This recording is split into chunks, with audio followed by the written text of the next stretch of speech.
মধ্যপ্রাচ্যের রাজনৈতিক প্রেক্ষাপটে সাম্প্রতিক বছরগুলোতে এক অদ্ভুত চিত্র ফুটে উঠেছে, যেখানে সৌদি আরবের বাদশাকে অনেক আন্তর্জাতিক বিশ্লেষক সরাসরি বর্তমান মার্কিন প্রেসিডেন্ট ডোনাল্ড ট্রাম্পের হাতের পুতুল হিসেবে বর্ণনা করেছেন। ট্রাম্প প্রশাসনের অধীনে রিয়াদের সঙ্গে ওয়াশিংটনের সম্পর্ক নতুন মাত্রা পেয়েছে।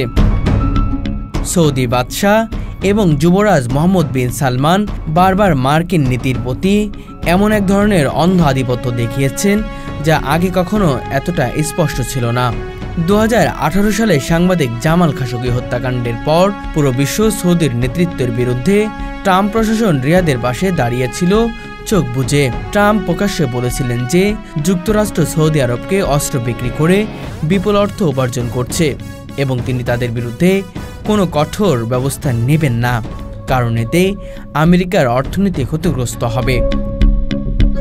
সমালোচকরা মনে করেন এই অর্থনীতি লাভ ও ব্যক্তিগত রাজনৈতিক স্বার্থ বিনিময় সৌদি আরব বাদশাহ এক ধরনের হাতের পুতুল পরিণত হয়েছে, যিনি মার্কিন নির্দেশে পররাষ্ট্র ও প্রতিরক্ষা নীতিতে বড় বড় সিদ্ধান্ত নিতেন। ট্রাম্প প্রশাসনের সময় ইয়েমেন যুদ্ধের ভয়াবহ মানবিক বিপর্যয় সত্ত্বেও যুক্তরাষ্ট্র সৌদি আরবের জন্য ব্যাপক অস্ত্র চুক্তি অনুমোদন করে যায়, আর রিয়াদও চোখ বন্ধ করে ট্রাম্পের মধ্যপ্রাচ্য পরিকল্পনায় সায় দেয়।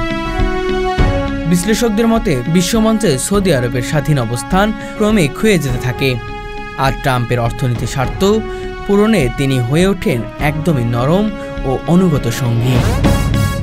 2017 সালের মে মাসে ট্রাম্প প্রথমবার সৌদি আরবে রাষ্ট্রদূত সফরে যান, যেখানে তিনি রিয়াদের সঙ্গে প্রায় $110 বিলিয়ন অস্ত্র বিক্রির চুক্তির সই করেন, যা পরবর্তীতে 10 বছরে $350 বিলিয়ন উন্নীত করার পরিকল্পনা ছিল। এই চুক্তির মাধ্যমে সৌদি আরবকে ট্যাঙ্ক, যুদ্ধজাহাজ, ক্ষেপণাস্ত্র প্রতিরক্ষা ব্যবস্থা, রাডার ও সাইবার সিকিউরিটি প্রযুক্তি সরবরাহের পরিকল্পনা করা হয়েছিল। এই সমস্ত কর্মকাণ্ড ট্রাম্পের আর্মস ডিলস, কংগ্রেসের চাপ থেকে যুবরাজকে রক্ষা এবং ইসরায়েলিমুখী নীতি মিলে সৌদি বাদশাকে ট্রাম্পের হাতের পুতুল হিসেবে চিহ্নিত করা হয়।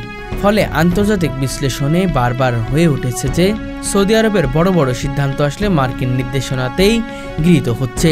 2025 সালের এপ্রিল মাসে ট্রাম্পের দ্বিতীয় মেয়াদের শুরুতেই সৌদি আরব আবারও মার্কিন বিদেশ নীতির কেন্দ্র পরিণত হয়। ট্রাম্প তার পরিচিত লেনদেন ভিত্তিক পররাষ্ট্রনীতিকে সক্রিয় করে সৌদি আরব যুবরাজ মোহাম্মদ বিন সালমানকে প্রধান সহযোগী হিসেবে ব্যবহার করেন। মানবাধিকার, স্বাধীনতা বা নিয়ম ভিত্তিক রাজনীতির চেয়ে রাজনৈতিক লেনদেনের মুখ্য হয়ে ওঠে। এভাবেই সৌদির বাদশাহ ও যুবরাজ ক্রমেই ট্রাম্পের কূটনৈতিক গেমে অনুগত চরিত্রে পরিণত হয়। সমালোচকরা বলছেন, এভাবে একটি শক্তিশালী ইসলামী রাষ্ট্র যার মর্যাদা ও সিদ্ধান্ত গ্রহণের স্বাধীনতা বিসর্জন দিয়ে যখন মার্কিন রাজনৈতিক নাটকের পুতুলে পরিণত হয়, তখন তা শুধু আঞ্চলিক নিরাপত্তাকে বিপন্ন করে তোলে না, বরং পুরো মুসলিম বিশ্বের কূটনৈতিক অবস্থানকেও দুর্বল করে তোলে।